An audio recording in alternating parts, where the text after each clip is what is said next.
快的割開昨日詛咒，入夜等白晝，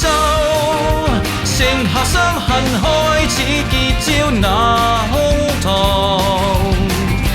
城內太要變作灌受到人人尋仇踢腳走。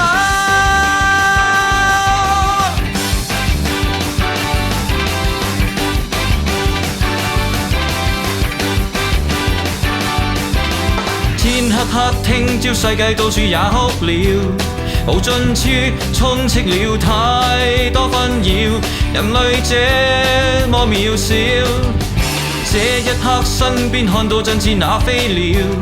無懼怕高飛去發出光輝，長夜在那方照耀，是你將手拉我高飛到高空最高點，再掉下這地，然後我高聲趕我逼坑身下死。可惜見得到轉機，只得眼的心永遠上地，若被傷害夠，就用一對手痛快的割開昨日詛咒，入夜等白晝，剩下傷痕開始結焦那空洞。城內快要變作灌受到人人尋仇踢腳走。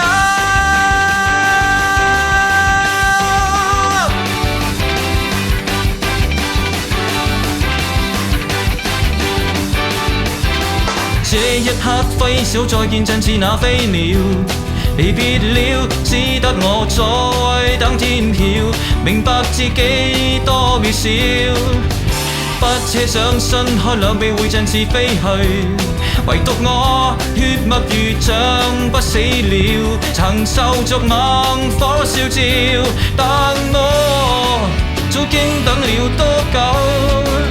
翻開我傷口，世上亦依舊明白了，想不走也找不到藉口，深谷裏找到出口，當中一把聲音帶我出走，若被傷害夠，就用一對手永遠將地獄扣住所求，立定心就夠，全忘關求不追悔，將這瑣事投下，隨現最暗那次我從無回頭去遠走。